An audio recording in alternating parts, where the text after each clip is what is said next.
अपने पसंदीदा शो के फुल एपिसोड देखने के लिए अभी डाउनलोड करें दंगल प्ले ऐप।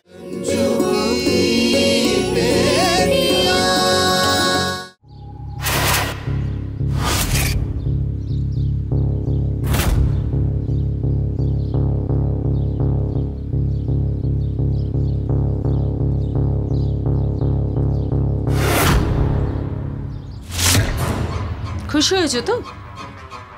আজ তো দিনটা তোমারই হয়ে গেল। সবার জন্য হোলি হলো, তোমার জন্য তো দীপাবলি হয়ে গেল।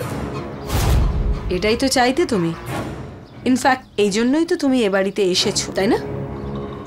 যা কিছু হয়েছে সেটা অজান্তে হয়েছে। এক্স্যাক্টলি, যা হয়েছে বেখেয়ালি হয়েছে। আমার সোনাবাবুর হুঁশ ছিল না, ওর মাথা ঠিক ছিল না। সেই জন্য তোমাকে দেখে ও ভেবেছে আমি, আর সেই জন্যই সব ঘটেছে। আমি জানি ভালো করে মিশ্রবাবু এখন নেশাগ্রস্ত, সেই জন্যই এসব ঘটেছে। তোমার তো জ্ঞান ছিল, তাই না? একটা কথা কান খুলে শুনে নাও, একটা অ্যাডভাইস দিচ্ছে, তাও আবার ফ্রিতে। আমার গুড্ডুর থেকে দূরে থাকো, না হলে আমার থেকে খারাপ আর কেউ হবে না।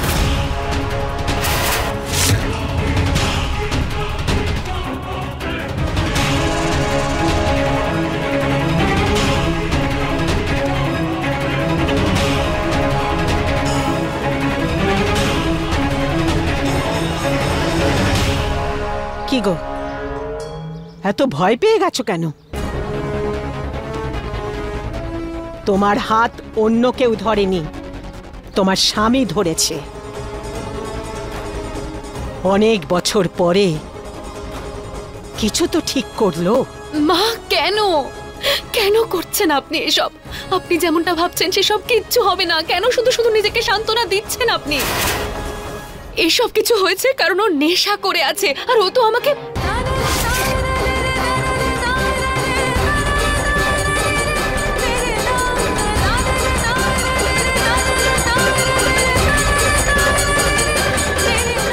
এমনি এমনি কিছু হয় না ললিতা, এই সব কিছু রঞ্জুরি প্ল্যান ছিল। জানি আমি।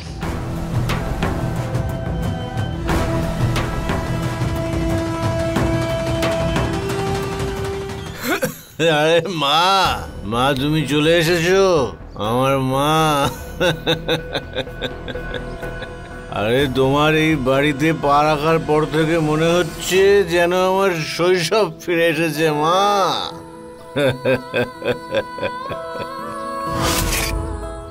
মা, এত বছর পরে আমি রং খেলেছি মা, ঠিক সেই রকম ভাবে যেভাবে শান্তি দেবীর ছেলে খেলতো। হ্যাঁ রে বাবা, আমি তোর মনের অবস্থা বুঝতে পারি, এই জন্য তো তুই আমার কাছে এসেছিস।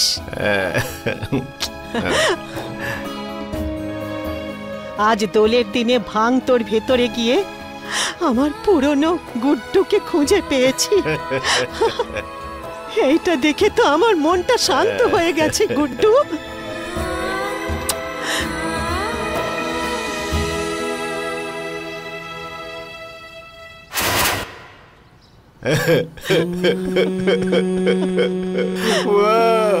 মা, আমি জানি মা, আমি তোমার যোগ্য ছেলে হতে পারিনি, ভালো ছেলে হতে পারিনি। শুধুমাত্র আমি একটা ছেলে হয়ে থেকে গেছি। নিজের বাবা মাকে কোনো আনন্দ দিতে পারিনি মা, কোনো আনন্দ দিতে পারিনি।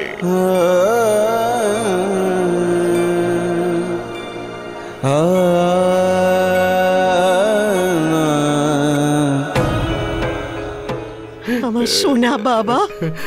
আরে জীবনের পথে এগিয়ে যাওয়ার নেশায় আমি সব সম্পর্ক পিছনে ফেলে এসেছি মা, সব সম্পর্ক পেছনে ফেলে এসেছি। আরে রঞ্জু আর তুমি কত কষ্ট সহ্য করেছো একা একা।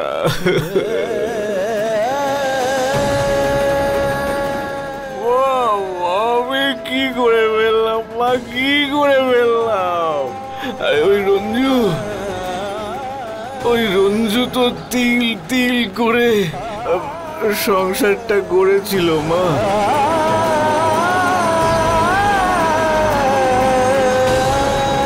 কিন্তু তারপরে সব কি থেকে কি হয়ে গেল মা, সব নষ্ট হয়ে গেল। আর মা, আমি তো ওকেই ভুল ভেবেছিলাম। আমি ভেবেছিলাম যে সব সব আমাকে ফাঁসানোর জন্য নাটক করছে। আমি জানতাম না যে ও বাচ্চু পান্ডের ছেলে বিশেষের ষড়যন্ত্রের শিকার হয়ে গেছিল মা। জানতাম না আমি মা, জানতাম না।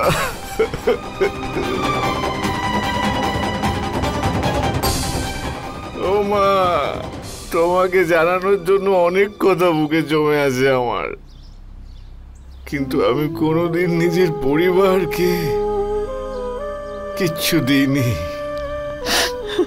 মা। না আমি একটা দায়িত্ববান ছেলে হতে পারলাম, না যোগ্য বাবা। না, আরে সব জায়গায় ফেল করেছি মা, আমি সব জায়গায় ফেল। আরে না রে গুড্ডু, না না গুড্ডু।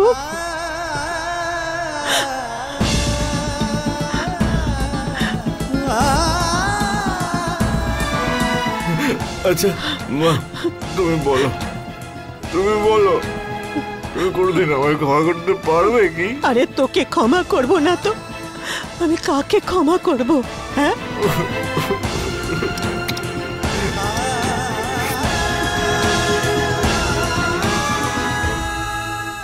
ললিতা, কথায় আছে না, যখন সিদ্ধি খাওয়া হয় তখন মনের সব কথা বাইরে আসে। বাবা জীবন না অন্তরের সব কথা বলছে। আজ বাবা জীবন নেশার মধ্যে রঞ্জুর হাত ধরেছিল। আমার তো ভয়ই লাগছে, কাল না আবার বাবা জীবন সজ্ঞানে রঞ্জুকে আপন করে নেয়। না মা, আমি এটা হতে দেব না।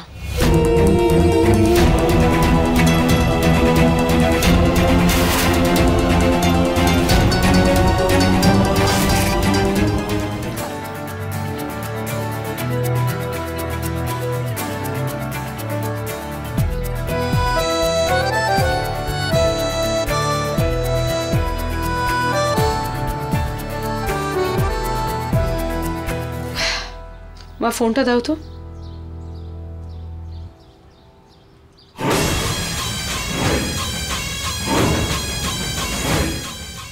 হ্যালো যমুনা রানী, কেমন আছো? আজ হোলির দিনে তোমার কথা খুব মনে পড়ছিল। চলে এসো একটু। কথায় বলে না, হোলির দিন মানুষ সব বিভেদ ভুলে যায়। তো তুমিও চলে এসো, তোমাকে দেখতে ইচ্ছে করছে। মায়ের কাছ থেকে ক্ষমাও পাইয়ে দেব।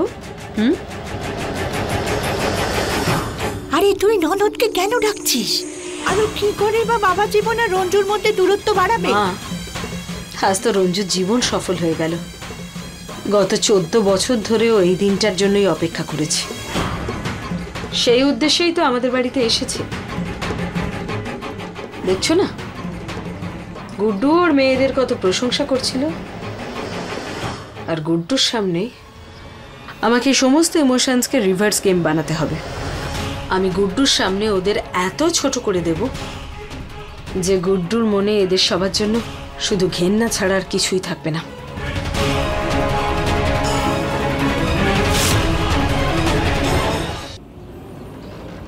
আমি গুড্ডুর সামনে ওদের এত ছোট করে দেব যে গুড্ডুর মনে এদের সবার জন্য শুধু ঘেন্না ছাড়া আর কিছুই থাকবে না। কিন্তু তুই এসব কেমন করে করবি ললিতা? মা, গুড্ডু কিন্তু বুলবুলকে একেবারেই ক্ষমা করে দেয়নি, শুধু একটা সুযোগ দিয়েছে। ও যদি আবার কোনো ভুল করে তাহলে গুড্ডুর রাগ আপনা থেকেই বেড়ে যাবে। আর তারপর সেই সবই হবে যার জন্য আমরা অপেক্ষা করছি।